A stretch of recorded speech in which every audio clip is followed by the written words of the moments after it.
हत्यारे ने सबसे पहले गोली की नोक को पॉलिश किया, फिर उसमें एक छोटा सा छेद किया और उसमें जहरीले पारे की कुछ बूंदें भर दी। इस तरह उसने एक जानलेवा जहरीली गोली तैयार कर ली। गोली की ताकत बढ़ाने के लिए उसने काले बाजार से अलग अलग बंदूक के पुर्जे खरीदे। कई बार परीक्षण और असेंबली के बाद माइक ने आखिरकार एक हाई पावर स्नाइपर राइफल तैयार कर ली। राइफल को और बेहतर बनाने के लिए माइक ने साइलेंसर बनाने का फैसला किया। इसके लिए उसने अपनी कार का बम्पर तोड़ दिया और तुरंत एक मरम्मत की दुकान पर पहुंच गया। वहां उसने खुद को आम ग्राहक दिखाते हुए कार ठीक करवा ली और चुपके से जरूरी ऑटो पार्ट्स भी चुरा ली। घर लौटकर माइक ने गियर खोले, बेयरिंग निकाले, बीच में एक स्टील प्लेट रखी और उसे हथौड़े से सही आकार दिया। आखिर में उसने उस प्लेट को बेयरिंग्स के साथ जोड़कर ढक्कन कस दिया। इस तरह एक खास बनावट वाला सप्रेसर तैयार हो गया जो राइफल पर बिल्कुल फिट बैठता था। फिर माइक ने सप्रेसर को स्नाइपर राइफल से जोड़ा और उसकी आवाज कम करने की टेस्टिंग शुरू की। नतीजे बहुत शानदार थे। गोली चलने की आवाज लगभग सुनाई नहीं दी और बंदूक बेहद स्मूथ सटीक तरीके से चली। टेस्ट के बाद माइक ने वह स्नाइपर राइफल खरीदार को सौंप दी। अपने काम से वह खुद भी संतुष्ट था। तभी खरीदार ने बिना कोई सवाल किए तुरंत कस्टम स्नाइपर राइफल को असेंबल करना शुरू कर दिया। उस महिला के कुशल हाथ देखकर माइक समझ गया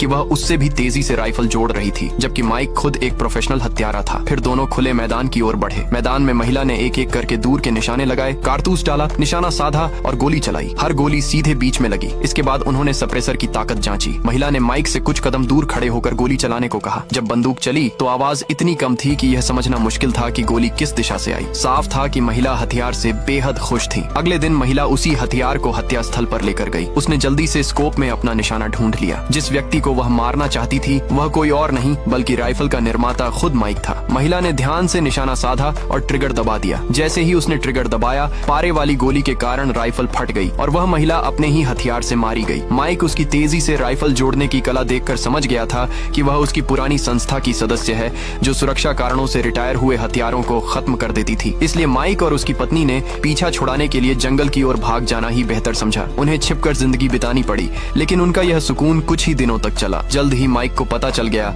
कि उसकी पहचान उजागर हो चुकी है। वीरान बर्फ से ढके इलाके में उसे कुछ पैरों के निशान दिखाई दिए। वह तुरंत समझ गया कि कोई हत्यारा वहां पहुंच चुका है। उसने अपनी पत्नी को सुरक्षित जगह भेज दिया। तभी एक गोली चली। माइक ने संभल कर बाहर झांका और देखा कि सचमुच कातिल उन पर नजर रखे हुए था। उसने चुपचाप अपनी जगह बदली, सही मौका देखकर गोली चलाई और दुश्मन को मार गिराया। लेकिन फिर उसने कुछ ऐसा किया जो बिल्कुल अजीब था। माइक ने तुरंत अपनी पत्नी से कहा कि अंदर घर में चली जाओ और फिर उसने दोबारा गोली चला दी। क्या आप जानते हो कि माइक ने अपनी पत्नी पर गोली क्यों चलाई? और फिर वीडियो लाइक करने पर पार्ट 2 मिल जाएगा।